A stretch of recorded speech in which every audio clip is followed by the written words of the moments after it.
എൻ്റെ പേര് അമലെന്നാണ്.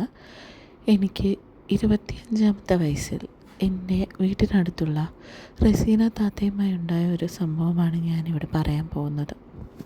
റസീന താത്തയുടെ ഭർത്താവ് ഗൾഫിലാണ്. അവരുടെ വീട്ടിൽ അവരുടെ ഉമ്മയും കുട്ടികളും മാത്രമേ ഉണ്ടായിരുന്നുള്ളൂ.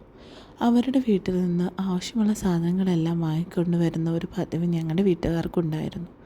അതുകൊണ്ട് എനിക്കവിടെ നല്ല സ്വാതന്ത്ര്യവും കിട്ടിയിരുന്നു.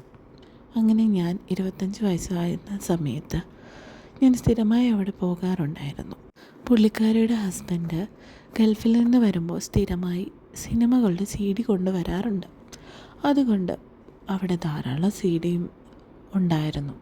അതൊക്കെ വാങ്ങാമെന്ന് വിചാരിച്ച് ഞാൻ പലപ്പോഴും അവിടെ പോകാറുമുണ്ടായിരുന്നു.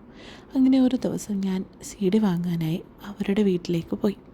പുള്ളിക്കാരി കിച്ചണിലെ തിരക്കായതുകൊണ്ട് നീ പോയി എടുത്തോളാൻ എന്നോട് പറഞ്ഞു. അങ്ങനെ ഞാൻ അത് പോയി തപ്പി. എപ്പോഴും പുള്ളിക്കാരുടെ ബെഡ്റൂമിലാണ് ഇത്തരത്തിൽ CDകളൊക്കെ അടുക്കി വെക്കാറ്.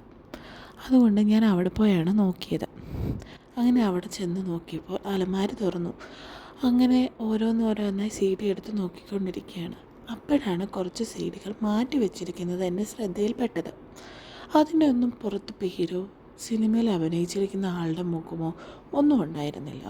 അതുകൊണ്ട് ഇതെന്താണെന്ന് അറിയാനുള്ള ആകാംക്ഷ എന്നിൽ വളരെയധികം കൂടി. അങ്ങനെ ഞാനതിൽ ഒരെണ്ണം എടുത്തു. എന്നിട്ട് ആൻറ്റിയുടെ അടുത്ത് പോയി. എന്നിട്ട് ചോദിച്ചു, ഇത് ഞാൻ വീട്ടിലേക്ക് കൊണ്ടുപോകാൻ പോകുവാണ് എന്ന് പറഞ്ഞു. പുള്ളിക്കാരെ ഒന്നും ശ്രദ്ധിച്ചില്ല. അതുകൊണ്ട് ഓക്കെ എന്ന് പറഞ്ഞു. ഞാൻ വീട്ടിൽ ഓടിക്കൊണ്ടുപോയി ഇത് കാണാനുള്ള ആകാംക്ഷയിൽ ഇട്ട് നോക്കി. നല്ല അടിപൊളി ഒരു ഇംഗ്ലീഷ് സിനിമയായിരുന്നു അത്. എനിക്കാണെങ്കിൽ ആ സിനിമ വളരെ ഇഷ്ടപ്പെട്ടു. അത്തരത്തിലൊരു സിനിമയായിരുന്നു അത്. നല്ല അടിപൊളി രംഗങ്ങളും ഉണ്ടായിരുന്ന ഒരു ഇംഗ്ലീഷ് ഫിലിം. മനസ്സിലായി കാണുമല്ലോ. പിന്നീടുള്ള എല്ലാ ദിവസങ്ങളിലും എനിക്ക് ബാക്കി CDകളെല്ലാം കണ്ടു തീർക്കാനുള്ള ആഗ്രഹമുണർന്നു.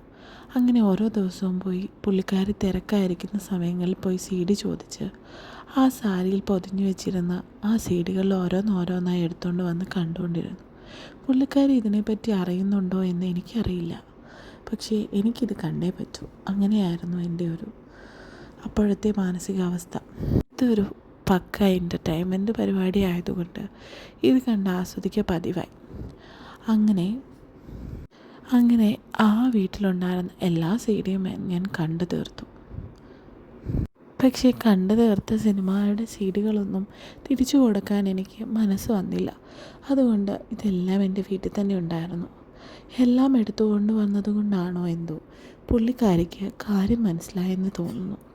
എന്നെ വിളിച്ചു. എന്നിട്ട് ചോദിച്ചു, നീ എവിടെ ഇരുന്ന് CDയാണ് എടുത്തുകൊണ്ട് പോയത്? ഞാൻ പറഞ്ഞു, അലമാരിയിൽ പൊതിഞ്ഞു വെച്ച CD. അയ്യോ, അത് നീ എങ്ങനെ കണ്ടുപിടിച്ചു എന്ന് തിരിച്ചു ചോദിച്ചു. ഞാനതൊക്കെ കണ്ടു, പക്ഷേ നല്ല സിനിമയായിരുന്നു കേട്ടോ എന്ന് ഞാൻ മറുപടി പറഞ്ഞു. പുള്ളിക്കാരി ആകെ ചമ്മി നാണം കെട്ട് നിന്നു. പുള്ളിക്കാരി കാണാതെ പാത്ത് വെച്ചിരുന്നതൊക്കെ ഞാൻ കണ്ടല്ലോ എന്നായിരിക്കും. എനിക്ക് നന്നേ ഇഷ്ടപ്പെട്ടു എല്ലാ സിനിമകളും. ഇങ്ങനത്തെ സിനിമ ഹസ്ബൻഡ് കൊണ്ടുവരുവാണെങ്കിൽ എനിക്ക് പ്രത്യേകം തരണം കേട്ടോ. ഞാൻ വെയിറ്റിംഗ് ആണേ ഇതൊക്കെ കാണാൻ എന്ന് മറുപടി പറഞ്ഞു. പുള്ളിക്കാരി ഒരു ചിരിയോടെ പറഞ്ഞു, ആകെ ഇതൊക്കെയുള്ളൂ എനിക്കൊരു സമാധാനം. പുള്ളി അവിടെയല്ലേ, അപ്പം ആകെ കൂടെയുള്ള സമാധാനം ഇതാണ്. അപ്പം നീ വെറുതെ എല്ലാം കൂടെ എടുത്തുകൊണ്ട് പോയാൽ എനിക്കും കൂടെ കാണണ്ടേടാ എന്ന് പറഞ്ഞ് കുലുങ്ങി ചിരിച്ചു.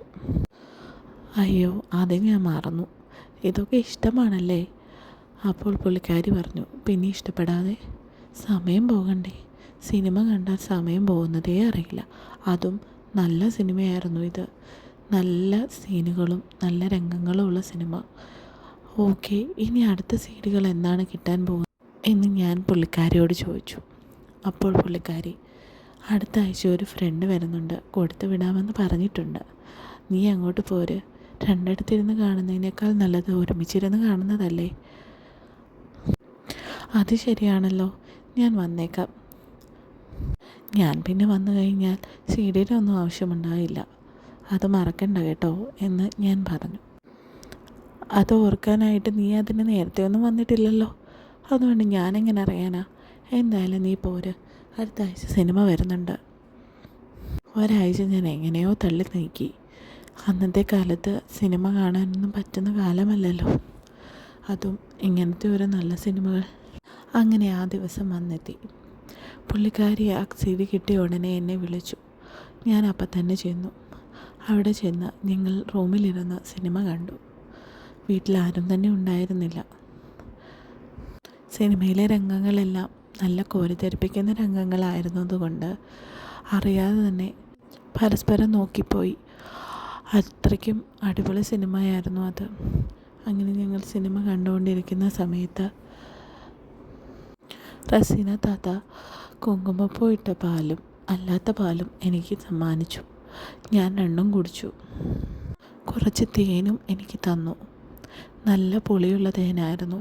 പക്ഷേ നല്ല നാടൻ തേനായതുകൊണ്ട് അതിൻ്റെ രുചിയൊന്നും വേറെ തന്നെയല്ലേ. ഈ തേനിനൊരു പ്രത്യേക രുചി തന്നെ കേട്ടോ റസീന താത്ത. ഇനിയും ഞാനത് കുടിക്കാൻ വന്നോട്ടെ എന്ന് ചോദിച്ചു. നീ വന്നോ, ഇവിടെ ഇപ്പോൾ ആരെന്ത് ചോദിക്കാനാ? നിനക്കിവിടെ എല്ലാ സ്വാതന്ത്ര്യവുമില്ലേ? നിനക്ക് ഈ വീട്ടിലുള്ള എന്തും എടുത്തിട്ട് പോവാം. CDയോ തേനോ പാലോ എന്ത് വേണമെങ്കിലും എടുക്കാം. ഞാനെന്നാൽ ഇനിയും വരും, ചിലപ്പോൾ എന്നും വരും. ഒരു കുഴപ്പവുമില്ല. നിനക്കിവിടെ നിന്ന് എന്തും കൊണ്ടുപോകാം. നിനക്ക് ഞാൻ ഇവിടെ പൂർണ്ണ സ്വാതന്ത്ര്യം തന്നിട്ട് ഉണ്ടല്ലോ, പിന്നെന്തിനാ പേടിക്കുന്നേ? നീ എപ്പോൾ വേണേലും വന്ന് എല്ലാം കൊണ്ടുപോക്കോ, എല്ലാം നിനക്കുള്ളതാ. എൻ്റെ കയ്യിലുണ്ടായിരുന്ന കത്രിക്ക കുട്ടനെ ഞാൻ പുള്ളിക്കാരിക്ക് സമ്മാനിച്ചു. ഇത് തിന്നുവോ, എന്ത് വേണമെങ്കിലും ചെയ്യാം നിനക്ക്. അങ്ങനെ ഞങ്ങൾ പരസ്പരം എല്ലാം കൈമാറിക്കൊണ്ട്